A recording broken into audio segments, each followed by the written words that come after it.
As again, I'm back. You see the reality that we are in. It is not controlled by us. We are not the ones who are seeing it. The reality we are in, it has a demagogue that is controlling it. And the same way apply with our spiritual activity.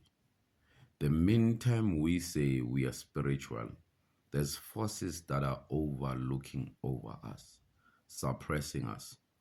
They are in the thin line of your naked eye. They are the other dimensional frequencies of forces that exist. There's dimension within that dimension. String theory does agree on that. And in order to see that is for you to understand that there's something capturing your growth or is hindering your growth mentally, spiritually, and physically. Sometimes you do get lazy and you ask yourself why you are lazy. For people who pray, you do get lazy while you are starting to pray. Or for people who believe in something else and you have to do those activities, you'll feel as if there's something oppressing you and it's taking away your strength and you cannot wake up. You become lazy or you become subjugated towards these forces. So there's these forces that always at play, and these forces are administrated by a demagogue. A demagogue is some pretender pretending to be a god, and that pretender can administrate a system or administrate a state or institution. But so long that institution has what we call influence to not only a particular few society, but the whole entire world. And so long everybody will utilize that same paternal influence, because we are using all these influence differently and dishonestly. It's same as someone who say they perceive stars. Like, let me leave the star part. But I heard that people compare Intwaso with Christ. Christ is being anointed, and Jesus Christ was anointed. He never passed through the precisional initiation of Intwaso. Initiation in Intwaso ebungoma. It is entailed with these realms I'm talking about to understand the demagogue, to understand the forces and the frequencies the demagogue use and the resources of its institution. This institution may exist in this world and intertwine to other world and to other string forms of world that exist within the space of our optical illusions that we are in. Because the meantime we view things, we may see them as if they are not there, but they're already there. And they may have power of the influence to our life.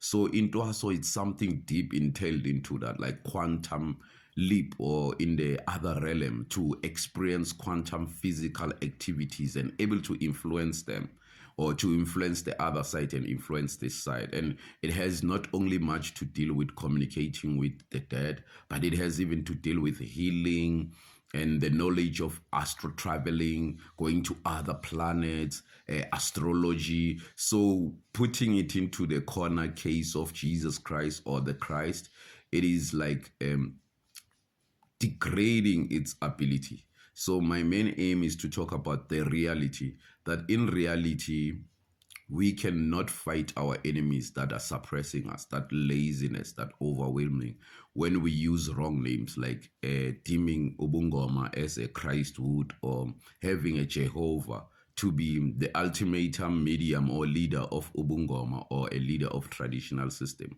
Jehovah must lead the Christian world, and Allah must lead the Islam world, as far as Yahweh and Elohim are leading the Judaic world.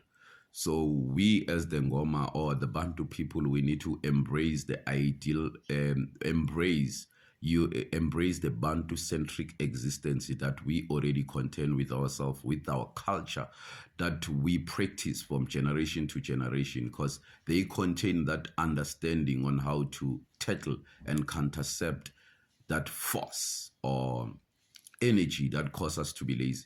This energy does apply to even people who are not just only spiritual.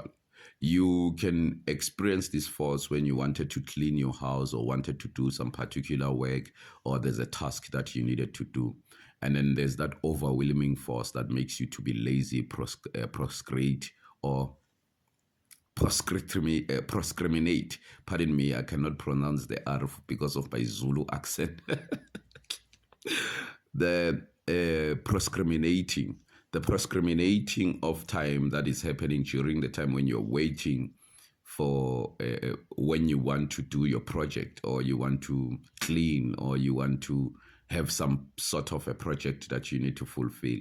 And that laziness, it's that demagogue, and it's that elements of the demagogue. And the demagogue can use different people.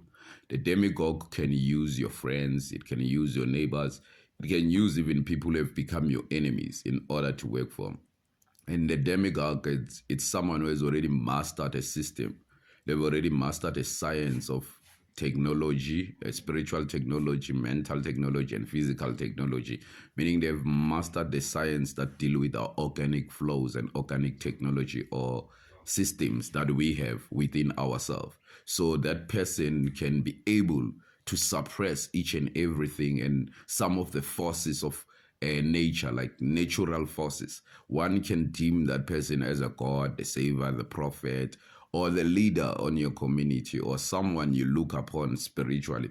But they may have a way to control your reality, to suppress your reality, suck your energy, or pull everything. So these things do happen in all religion, in all spaces, in all society. We all subject of such force.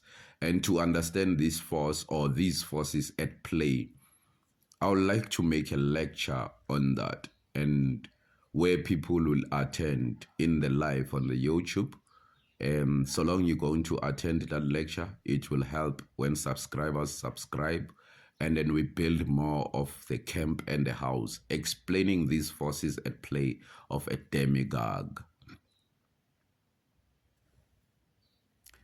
For now, I'd like to say goodbye. There's more to say though. I have more to say. It's just I had to stop, and there's a limit, time frame limit that the YouTube wants, and some other applications. So, adios. Zamalek loves you.